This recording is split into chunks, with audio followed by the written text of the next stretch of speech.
menanyakan hafalan obat di bagian insomnia. Yaitu untuk pertama tuh ada obat diphenhydramin. Untuk mekanisme kerjanya itu antagonis reseptor histamin H1 dari sel efektor di saluran pernapasan, pembuluh darah, dan otot polos. Terus sama sifat antikoligernik dan antimetik sedang hingga tinggi. Terus untuk efek sampingnya tuh ada sedasi, kantuk, pusing,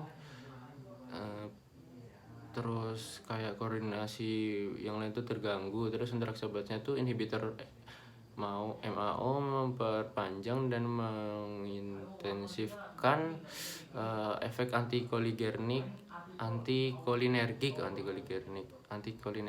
dan antihistamin. Untuk populasi khususnya itu ada kategori B, kehamilan kategori B, laktasi itu bisa masuk ke dalam susu, jadi harus memilih untuk menghentikan obat atau menghentikan menyusui. Terus untuk pediatrik tuh resiko penurunan kewaspadaan mental. Terus habis itu geriatri itu bisa meningkatkan pusing. Efek samping itu di pasien di atas 60 tahun. Terus untuk off-labelnya itu tidak ditemukan. Untuk selanjutnya itu ada doxilamin. Itu untuk mekanisme kerja itu bisa bersaing untuk reseptor H1 pada sel target, terus memiliki antikolinergik, terus menekan fungsi labirin, terus untuk memblokir zona pemicu kemoreseptor dan mengurangi stimulasi vestibular. Untuk efek sampingnya itu ada ngantuk ya. Terus untuk interaksi obatnya tuh depresan SSP kayak alkohol sama obat penenang gitu. Terus bisa kalau sama tadi itu bisa aditif sama depresi SSP. Terus untuk menghambat mau tuh memperpanjang dan mengintensifkan efek antikolinergik dari antihistamin. Nah selanjutnya tuh untuk mekanisme mekanisme udah. Terus habis itu populasi khususnya tuh untuk kehamilan kategori A, untuk laktasi bisa terdistribusi dalam susu sehingga harus menghentikan menyusui atau menghentikan penggunaan obat. Untuk pediatrik itu tidak dianjurkan sama neonatus prematur. Habis itu geriatrik itu bisa meningkatkan efek samping. Terus untuk off-labelnya tidak ditemukan. Untuk obat selanjutnya ada ramelteon. Untuk efek sampingnya tuh ada jangan efek samping dulu deh, mekanismenya tuh actinoid reseptor melatonin dengan afinitas tinggi untuk reseptor MT1 dan MT2. Untuk efek sampingnya tuh ada sakit kepala, pusing, ngantuk, mual, kelelahan saluran pernapasan, diare. Terus untuk interaksi obatnya tuh bisa di metabolisme sama enzim CYP1A2, sama pada tingkat yang lebih rendah tuh ada enzim subfamili dari CYP2C sama CYP3A4. Untuk populasi usia itu kehamilan kategori C, laktasi itu terdistribusi dalam susu sehingga harus menghentikan antara penggunaan susu atau pemberian susu atau penggunaan obat. Terus pediatrik itu untuk keamanannya itu tidak bisa ditentukan sama untuk pasien anak. Untuk geriatri itu bisa meningkatkan paparan obat sama metabolisme aktif. Untuk gangguan hati itu harus hati-hati dalam penggunaannya. Terus kalau untuk yang sedang, kalau yang berat tidak dianjurkan. Untuk labelnya itu tidak ditemukan. Untuk selanjutnya itu ada valerian. Untuk mekanisme kerjanya itu konstituen aktif itu bisa konstituen aktif valerian tersebut itu menghambat pengambilan GABA. Terus habis itu efek sampingnya tuh bisa gatal-gatal, sulit bernafas, sama bengkak. Interaksi obatnya tuh dapat meningkatkan efek dari obat-obat tidur lainnya, bisa meningkatkan efek sedatif dari depresan seperti kayak alkohol. Terus sama narkotika ya kayak ya.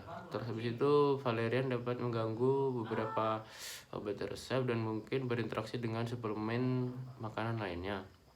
Untuk populasi khususnya tuh untuk ibu hamil sangat tidak dianjurkan. Untuk laktasi juga dihindari penggunaan. Pediatric itu tidak dianjurkan untuk anak di bawah 3 tahun. Terus gangguan hati itu dihindari saja penggunaannya. Untuk selanjutnya obat estazolam itu mekanisme kerjanya itu meningkatkan semua tingkat SSP. Terus bisa meningkatkan permeabilitas dari ion klorida. Terus bisa meningkatkan penghambatan GABA pada rangsangan saraf. Terus untuk efek sampingnya tuh bisa somnolen, hipokinesia, apa sih namanya, bukan hipokinesia ding, bener ding. Terus pusing, koordinasi abnormal.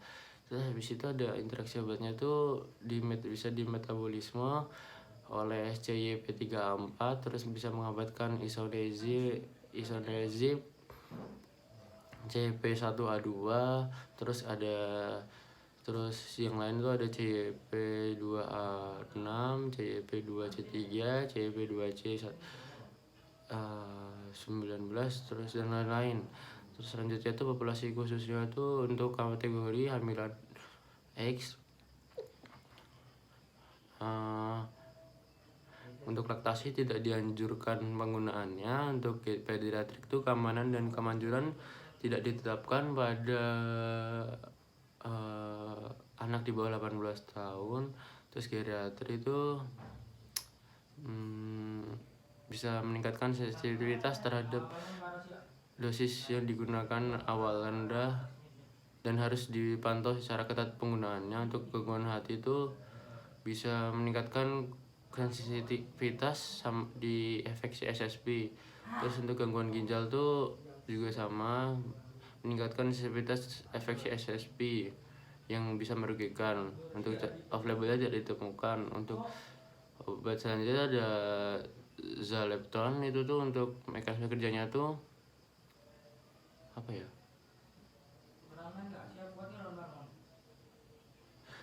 pirazolopyrimidin itu bisa agonis kompleks ke reseptor GABA. Terus untuk efek sampingnya itu sakit kepala, pusing, mual, sakit perut, mengantuk. Untuk interaksi obatnya itu bisa di metabolisme terutama oleh aldehida oksidase dan pada tingkat lebih rendah oleh CYP3A4. Metabolisnya tidak aktif. Untuk populasi khususnya itu hamil kategori C, menyusui itu bisa sih, tapi jadi karena bisa digunakan karena tuh tidak terlalu didistribusikan di dalam ASI. Untuk pediatriknya tuh tidak direkomendasikan anak di bawah 18 tahun. Hati itu untuk pasien gangguan hati itu tidak direkomendasikan. Untuk labelnya tidak ditemukan. Untuk obat ini apa ya, yang terakhir itu tuh zolpidem. Itu untuk mekanisme kerjanya tuh imidazolpiridin itu memodulasi reseptor GABA tipe omega 1 melalui antagonisme selektif, bisa meningkatkan konduktansi klorida, hiperpolarisasi neuron, penghambatan potensi aksi, terus penurunan rangsangan saraf pada gilirannya menghasilkan efek sedatif sama hipnotis. Untuk efek sampingnya tuh kalau penggunaan jangka pendek tuh bisa mengantuk, terus pusing, sakit kepala, diare. Untuk interaksi obatnya tuh bisa di metabolisme sama CYP3A4 pada tingkat yang lebih rendah tuh oleh CYP1A2 dan CYP2D6. Untuk populasi khususnya tuh kehamilan kategori C, laktasi, distribusinya obat itu bisa ada di ASI, jadi tidak dianjurkan. Terus pediatrik tuh tidak ditentukan pada anak-anak keamanannya. Untuk geriatri itu bisa merubah farmakokinetik pada pasien geriatri daripada yang pasien muda. Untuk gangguan hati itu harus bisa menyebabkan eliminasi berkepanjangan. Kalau untuk gangguan ginjal itu bisa menyebabkan perubahan farmakokinetik. Sekian dari hafalan saya pada kali ini. Mohon maaf jika banyak salah kata. Assalamualaikum warahmatullahi wabarakatuh.